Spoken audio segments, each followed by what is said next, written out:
उपमुख्यमंत्री एकनाथ शिंदे की आभार सभा 20 तारीख को रामटेक विधानसभा क्षेत्र में कन्हान में आयोजित की गई। इस मौके पर कई लोग शिंदे गुट शिवसेना में शामिल होने जा रहे हैं। इसकी जानकारी राज्य मंत्री आशीष जायसवाल ने नागपुर में पत्रकार परिषद में दी। असं आहे, राजकीय परिस्थितीमध्ये शेवटी प्रत्येक महायुती असो की महाविकास आघाडी असो, प्रत्येक ठिकाणी कॉम्प्रोमाइज काही गोष्टीमध्ये करावं लागतात एकमेकांसाठी. शेवटी आपले मित्र पक्ष असतात, एकमेकांसाठी जे काही निर्णय ते करतात ते सर्व गोष्टीचा विचार करून तो नेत्याचा अधिकार असतो. त्यामध्ये आम्ही कुठल्या भाष्य करणं योग्य वाटत नाही.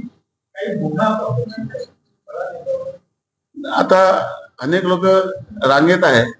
आता शिंदे साहेबच निर्णय करतील की मतदारसंघाचा नाहीये, शेवटी पूर्ण विदर्भातून कुठलाही व्यक्तीचा प्रवेश होऊ शकतो.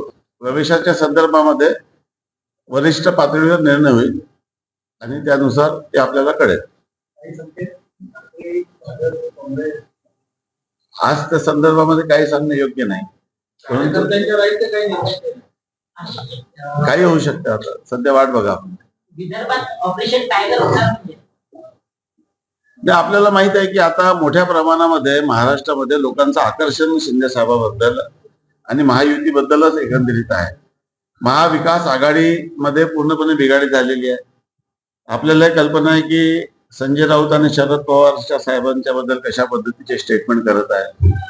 उद्या राजकीय दृष्ट्या पवार साहेब काय निर्णय घेतील हे कोणास प्रत्येकाच्या मनामध्ये याची शंका आहे. लोकांनाही दिसून राहिलं की आता भविष्य कुठे आहे. ओरिजिनल शिवसेना कोण आहे, जनतेने पब्लिकनी मतातून धनुष्यबाण आणि शिवसेना कोणाची आहे हे ठरवून दिलेलं आहे. त्यामुळे आता लोकांचं आकर्षण राहणारच आहे, परंतु स्क्रीनिंग करून कोणाला प्रवेश द्यायचा आणि कोणाला प्रवेश नाही द्यायचा हा निर्णय शिंदे साहेब घेत असतात आणि ते याचा निर्णय करतात.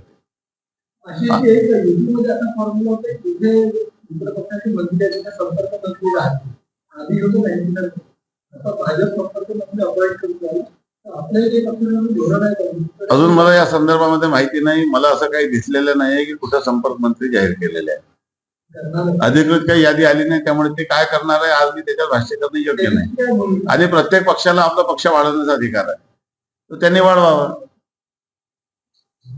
कुठल्याही राजकीय पक्षांनी स्वतःचं काम थांबवावं असं राहत नाही. प्रत्येकाने आपलं काम वाढवायचं असतं. उलट महायुतीमध्ये जर एकमेक प्रत्येकाने आपला पक्ष वाढवला तर त्याच्यातून महायुती भक्कमाने घट्ट होणार आहे.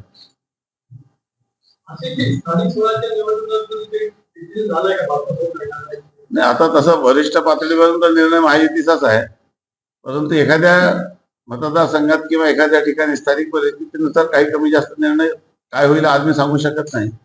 परंतु एकंदरीत महाराष्ट्राच्या सर्व निवडणुका या महायुतीतूनच लढायचा अशा पद्धतीचा निर्णय वरिष्ठ स्तरावर झालेला.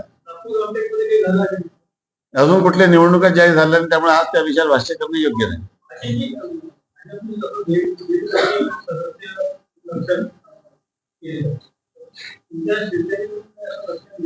आपल्याकडे देखील आता डिजिटल पद्धतीने सदस्य नोंदणीचं काम झालेलं आहे. शिवकार्य म्हणून 23 जानेवारीला माननीय एकनाथजी शिंदे यांनी शिवसेनेचे सदस्य नोंदणी सुरुवात केलेली आहे आणि ती सदस्य नोंदणी देखील महाराष्ट्रात मोठ्या प्रमाणात व्हायला पाहिजे असा आपला प्रयत्न राहणार आहे आणि ते होईल.